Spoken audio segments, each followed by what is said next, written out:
네, 계속해서 시장 점검해 보도록 하겠습니다. 이 최근에 가장 큰 이슈, 핫 이슈는 아무래도 이 공매도 금지에 따른 시장 영향일 겁니다. 오늘은 이와 관련해서 한번 집중적으로 살펴보도록 하겠습니다. 현대차증권 이재선 연구위원 자리해 보셨습니다. 어서 오세요. 안녕하세요. 네, 아무래도 가장 큰 관심은 이 공매도 금지 효과가 좀 어떻게 되냐일 것 같습니다. 오늘 같은 경우에 이제 전날 급락한 거에 따른 오늘 좀 시장 장 초반만 해도 이제 강보합세를 보였다가 다시 이제 하락 전환을 하기는 했어요.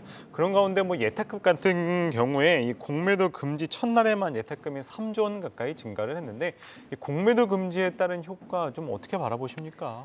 네, 물론 이제 공매도가 집중되던 일부 업종 같은 경우는 이번 이슈가 좀 단기적인 모멘텀으로 작용할 가능성이 높다라고 생각을 하고 있고요. 예.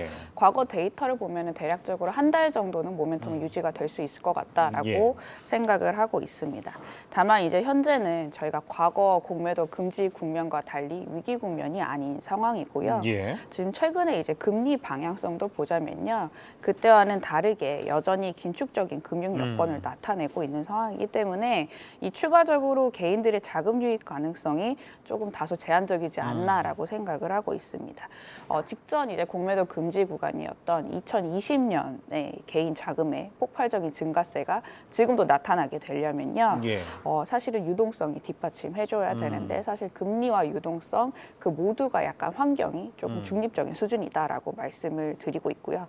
따라서 이제 공매도 집중도가 높은 업종에 있어서는 변동성이 여전히 높을 거다라고 생각을 하고 있고 저희가 보다 이제 공매도 금지 이슈에 있어서는 지금은 당장은 중요하지만 결국에 증시 방향과 업종의 스타일 전략은 매크로 환경이 중요하다라고 예. 말씀을 드리고 있어요. 지금 같은 경우를 보자면 저희 연준의 금리 인하 가능성 선물 시장에서 반영하는 거는 예. 빨라도 내년 6월 달이고요. 또 이제 국가별로 지금 양적 긴축이 진행이 되고 있기 때문에 대차대조표가 이제 줄어드는 구간이다라고 보시면 될 것 같습니다. 따라서 이제 개인들의 수급을 뒷받침하는 동력인 해당 그 재료들이 조금 부재하게 된다라고 했을 때는 이 관련 주체의 영향력이 높은 지수라든지 업종 스타일에도 일정 부분 영향력을 행사할 거다라고 생각을 하고 있고요. 예, 지난 2020년 되면은 이제 그때 코로나 시기였던 것 같아요. 그때 상황은 이제 유동성이 분위기였는데 지금하고 이제 다소 다른 상황이 아무래도 이제 금리 등 이제 매크로 환경인 것 같습니다. 연구원님께서도 말씀을 주셨는데 그렇다면 이런 금리에 대한 부분들 현재는 좀 어떻게 작용하고 있습니까? 네, 금리 방향성은 연말까지도 굉장히 중요할 것으로 보여지고 있고요. 예. 개인들도 마찬가지지만 저희가 외국인 수급에서도 보다 지금 결정적인 영향력을 지금 행사를 하고 있다라고 말씀을 드리고 있습니다. 예. 아직까지는 저희가 V자 반등을 이제 기대하기는 조금 매크로 환경이 다소 조금 어렵고요. 네. 금리에 대한 부담 아까 제가 말씀드렸다시피 이제 상반기까지는 조금 더 지켜봐야 된다. 내년까지는 말씀을 드리고 있어요. 그렇기 때문에 과거 공매도 금지 구간에서 저희가 이제 코스닥이 코스피 대회 상대 성과가 좋았는데 예. 이럴 가능성이 이번 공매도 금지 국면에서는 좀 제한적이지 않을까라고 생각을 하고 있고요. 또 신용융자 잔고 이자율도 보면은 저희가 지금 6%에서 9%대까지 예. 굉장히 높은 수준을 이제 형성을 하고 있는 상황입니다. 이 개인들도 사실 이자 비용에 대해서 부담을 어느 정도 느낄 수밖에 없고 네. 이 공백을 메꿔줄 외국인의 수급 같은 경우도 보자면요. 아직까지 저희가 이제 달러라든지 금리의 방향성이 이머징 증시에 우호적이지 않기 때문에 공격적으로 들어올 가능성이 좀 낮습니다. 그래서 외국인들도 보자면 역대 공매도 금지 기간 내에서도 코스닥은 전부 다 매도 우위를 시연을 네. 했거든요. 그래서 이제 상대적으로 스타일만 보자면 코스닥보다는 오히려 코스피가 사실 수익률이 이번 국면에서 좀 양호하지 않을까라고 생각은 하고 있습니다. 네, 공매도 금지 효과 아무래도 좀 기대하는 투자자분들 많을 텐데요. 좀 과거와는 아무래도 이 매크로 환경이 다르기 때문에 좀 사뭇 다른 방향으로 흘러갈 것 같습니다. 어찌 됐든 간에 그래도 이 공매도 금지 이유에 따라서 이 영향을 받는 또 업종들이 있죠. 오늘 같은 경우는 또 게임주들 폭발적인 상승을 보여줬습니다. 물론 단기적인 효과긴 하겠지만은 공매도 금지 관련해서 그래도 좀 주목할 만한 업종이 있을까요? 네, 업종 스타일은 이제 장기적으로 보자면은 여전히 기초 기초 체력이 저는 보다 중요하다라고 생각을 예. 하고 있고요.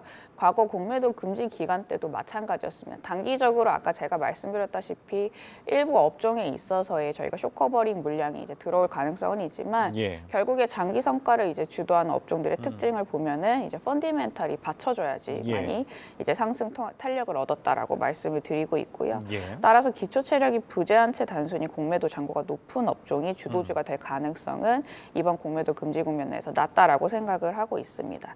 저는 이제 단순히 유동성이 기반한 업종이 주도하기보다는 수출 중심의 실적주가 조금 더 유망하지 않을까라고 생각을 하고 있고요. 공매도 비중이 높았지만 이제 꾸준히 주도주로 부각이 되면서 상승 추세로 이어갔던 업종들의 특징이 그런 업종들이라고 보시면 될 것 같습니다. 영업이익 전망치가 상향 네. 조정된 업종이 좀 주도주가 됐다라고 말씀을 드렸고요. 대표적으로 제가 2020년도 아까 말씀을 예. 드렸는데 그때도 공매도 집중도가 높은 업종 내에서도 두드러진 성과를 보였던 업종이 헬스케어 업종입니다. 그렇죠.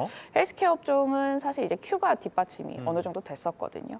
코로나19 이후에 저희가 의약품 수요 증가가 되면서 실제로 이제 컨센서스 보자면 여타 업종 대비 크게 상향 조정이 되면서 저희가 이제 주도주 중에 하나로 부각이 됐었고요. 예. 따라서 이제 장기적인 성과를 고려한다면 현재도 좀 유사한 맥락으로 접근을 해야 되지 않을까라고 생각을 하고 있고 이 11월 6일 공매도 금지가 시행되기 이전에 공매도 집중도가 높은 코스피 200 내에서 이 저희가 그 업종을 조금 살펴보자면요. 예. 12months forward 영업이익 추정치가 개선되고 있는 업종은 디스플레이라든지 호텔 레저로 조금 압축을 할 수가 있을 것 예. 같고요.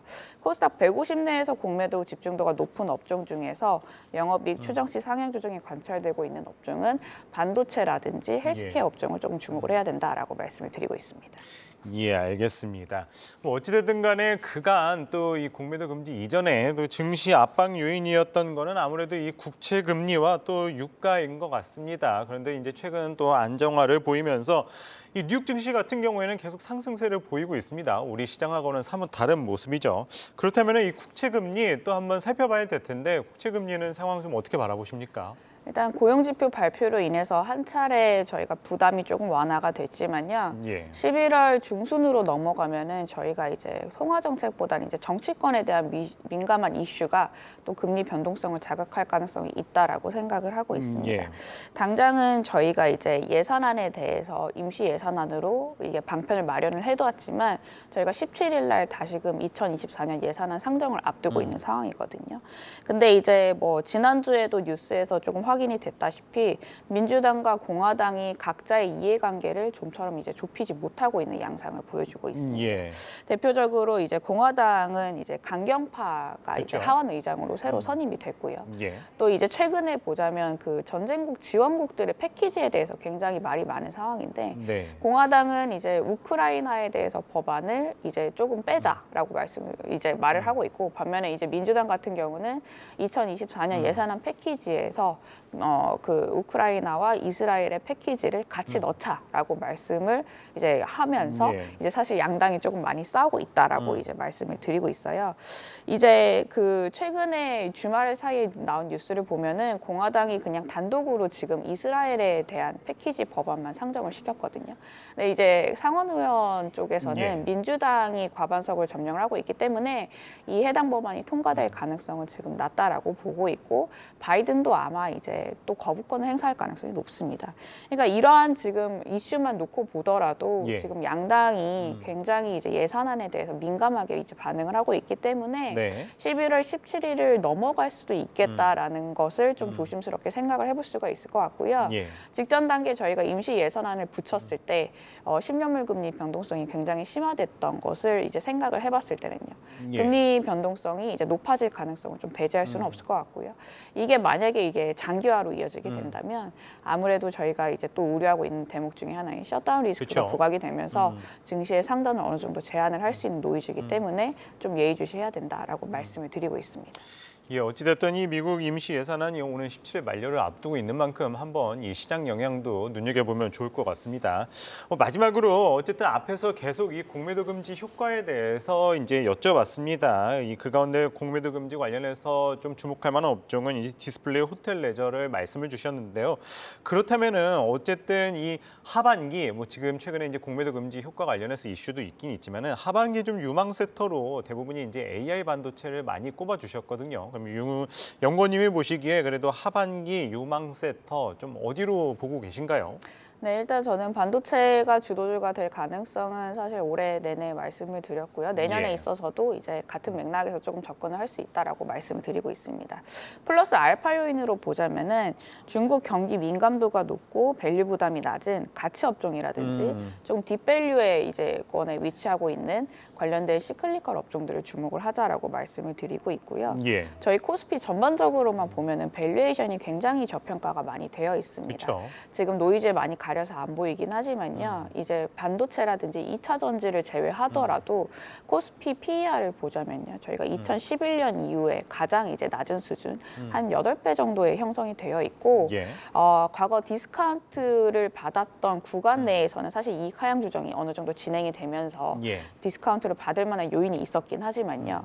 저희가 내년에 있어서 이제 글로벌 경기를 이제 교역량 회복을 상정을 하게 된다면 반도체도 물론이겠거와 저희가 수출 주요 품목들의 이익 추정치가 떨어지기보다는 오히려 완만하게 상승할 예. 가능성이 높습니다. 그렇기 때문에 이제 시장의 색깔 같은 경우는 최근까지만 하더라도 이제 밸류에이션 부담이 어느 정도 이제 높아도 이거를 조금 감내할 수 있는 여력이 됐었던 구간이었지만요. 예. 내년에 있어서는 오히려 이제 밸류에이션이 낮은 업종들이 굉장히 많이 이제 있기 때문에 그런 업종들 중에서도 향후 이제 유망한 업종 산업군 내에서 좀 선별적으로 접근을 하자라고 말씀을 드리고 있고요. 예. 그래서 저는 이제 화학이라든지 철강이라든지 운송까지도 좀 중국 관련돼서 이제 저희가 민감도가 높기 때문에 관련 이제 알파 요인으로 가져가자라고 말씀을 드리고 있습니다. 예, 어찌됐든 이 하반기 또 내년까지 이 반도체 중심으로 보되 이 밸류에이션 낮은 업종들 화학이나 철강까지도 또 짚어주셨습니다. 네, 오늘은 현대차증권 이재선 연구위원 말씀 들어봤습니다. 말씀 고맙습니다. 감사합니다.